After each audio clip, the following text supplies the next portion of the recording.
Hello and welcome to VOA's Red Carpet. My name is Jackson Vunganyi. Thank you so much for joining us today. On this episode of Red Carpet, we have a film addressing police brutality in America, an all-female exhibit celebrating women in art, and a Malian filmmaker's documentary about the plight of women in her country. Let's get on with the show.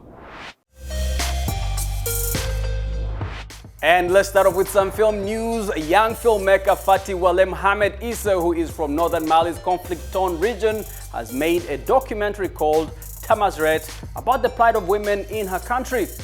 Here is the story from AFP.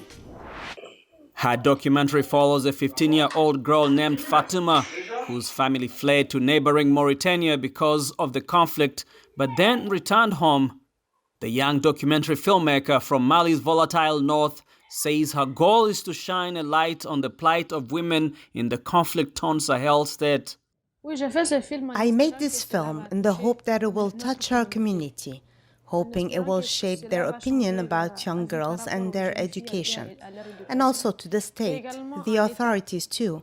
It is a story of sensitization, in fact. I do it as a form of advocacy, to the state and also to the community, so that they take notice of the education of our girls and so that the state gets more involved. Mali is a conservative Muslim majority nation of 21 million people, where swaths of the country are in the hands of jihadists. There, the pressure for women to conform to traditional gender roles is strong. Issa comes from the same traditional nomadic Tuareg background as the character in her film, where education for girls isn't a priority. The filmmaker fled to Mauritania and returned to Mali and had to pause her schooling because of the conflict. Last year, Issa applied and was selected by an American NGO called Accountability Lab to make a short film about the status of women. The result was Tamazret. Zaina Mohammed Ali, a project manager at Accountability Lab, explained that the NGO wanted to give a voice to women. In general, the project consists of training 10 young women who come from various regions of Mali with diversified themes that speak to the problems faced by Malian communities in general. The idea behind the projects is also to give women a voice so that they can express themselves. Issa screened Tamazret last December alongside 9 other films commissioned by the NGO, which dealt taboo topics such as prostitution and domestic violence.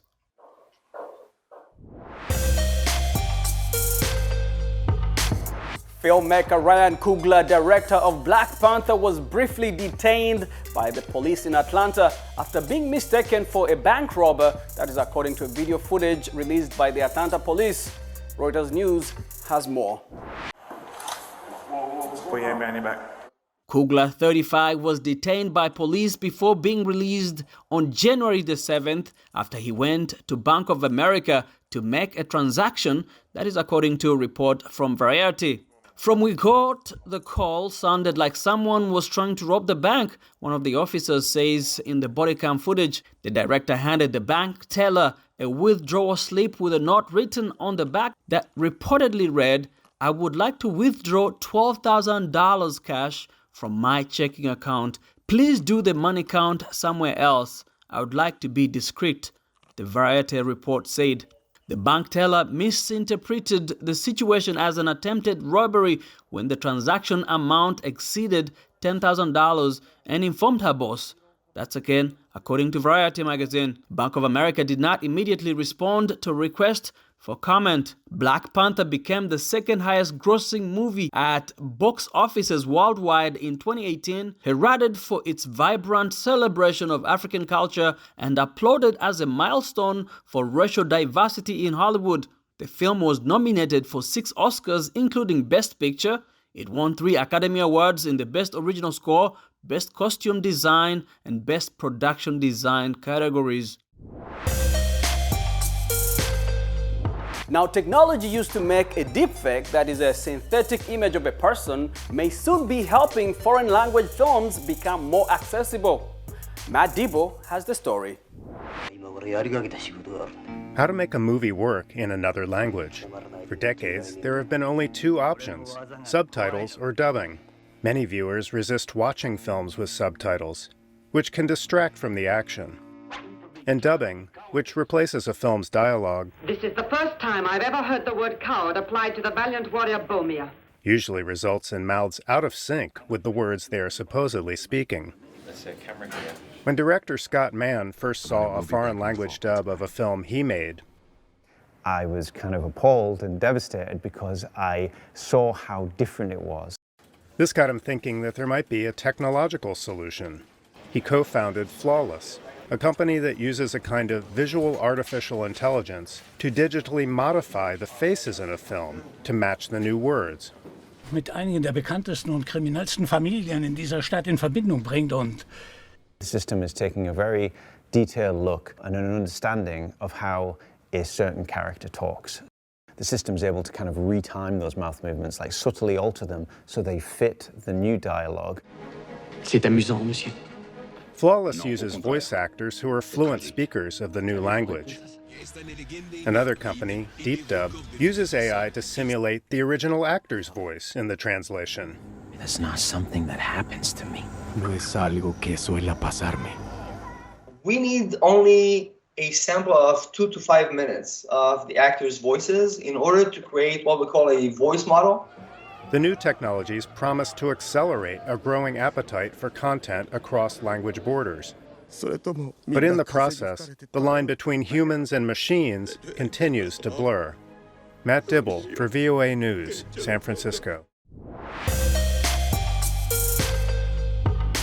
Now, 30 years ago, the Washington, D.C. neighborhood of Mount Pleasant was at the center of a national conversation on race, social justice, and police brutality. On May 5, 1991, people took to the streets of the mostly Latino community to protest the police shooting of Daniel Gomez, a young man from El Salvador, following a Cinco de Mayo celebration.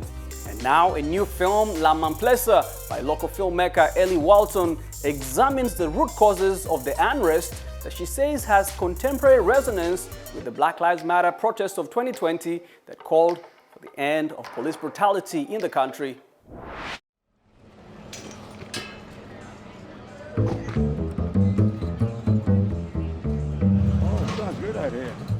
The documentary, shot mainly in the Mount Pleasant neighborhood, features testimony from people who were around during the protest, using music and street theater to amplify an issue that echoes a familiar message in many of the recent social justice movements. Cindy Centano, a first-generation Salvadorian American, is the producer of the movie. The inspiration for the film really started with everything that happened in the last 2 years with George Floyd, Ahmaud Arbery, Breonna Taylor, and countless others.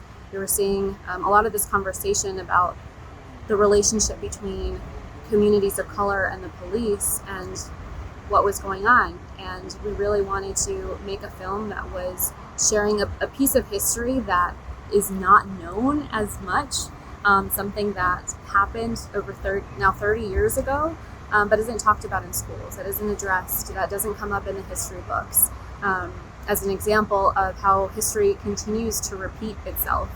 And so it just felt like a really important time to share this story and to do it in collaboration with the artists and leaders and activists who lived during that time, who were there during the uprisings, and honestly led a lot of the change that we see a little bit of now. To start in the United States.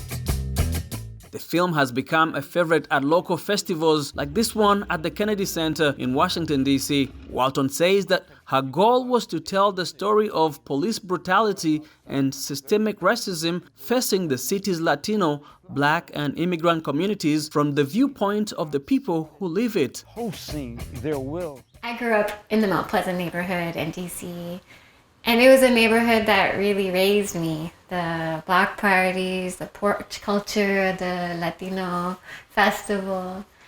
And, I'll never forget, when I was 9 years old and hearing the gunshot, walking up the block from my house and seeing, Daniel Gomez being taken away in the ambulance. But more than anything else, I'll never forget just the expression on people's faces that night, May 5th, 1991. The anger, the frustration, the sense of enough is enough. And you know, that feeling has always stuck with me and was one of the reasons I became a filmmaker, because I recognized this need to confront some of the injustice I saw that day. So fast forward, almost 30 years, I remember walking these very streets of Mount Pleasant and just being really struck by how few folks knew about this history, knew about the history that they walk every day. And that made me really mad. And so that, as well as, the movement on the streets to confront police brutality, just felt like this film needed to be made.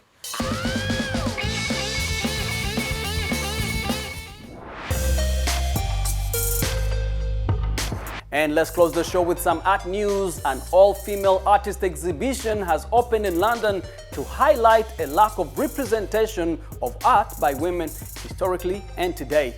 In honor of International Women's Day, the exhibit called The Divine is launching at Hoffa Gallery. The exhibit includes renowned female artists from around the world. Here is the story from AP. 12 female artists from 9 different countries are bringing their works together for a special exhibition in London's Mayfair. The Divine at Hoffa Gallery, which is the House of Fine Art, aims to bring a stronger focus to a lack of female artist representation within the industry, as well as doing something to address the issue. Mary Ronine, an artist from Ireland, is showing 4 of her works, created in enamel paint and featuring scenes including women enjoying ski and afternoon tea. She says her humorous pieces are designed to intentionally disarm at first viewing. I'm showing 4 pieces at this show, 4 large pieces. They're painted using enamel paint, which is a very different medium to use. You don't find it in an art shop. You have to go to B&Q or it's a domestic paint. And my pieces are humorous, so they intentionally disarm at first viewing. And then I'd like you to look a little bit more at them and go, well, what am I saying here? So it invites you in, almost like as if we were a child. We see it, we respond to the color, and then we look at it a little bit more depth. Another artist showing her works is Susana Anaya from Mexico. She creates 3-dimensional artworks, many of which are round to represent wholeness. I start like the old masters with pigments, and I start mixing them with the line oil, and then impasto until I create a plasticity, and then I started with the knife, just put it on and on and on. It takes a long process because it's oiled, but this is like at the end I really love the result. Hoffa's head of sales, Alex Pirinoli, says it was important to the gallery to represent modern-day female artists along with those from history too. More broadly, 48% of galleries globally only represent 25% women artists or less. And 10% of galleries was found in Art Market UBS report 2019 that represent no female artists, which is a worrying statistic. And certainly in here at Hoffa, we feel that it's important that that female artists and the contributions to the arts, not only from a contemporary point of view, but also historically, are recognized. I mean, I think there's few people, maybe perhaps even in the industry themselves, that can maybe name 5 women artists, and maybe one of them is most likely to be Frida Kahlo. And I think that's something that needs to be addressed. And The Divine runs at London's Hoffa Gallery through March 2022.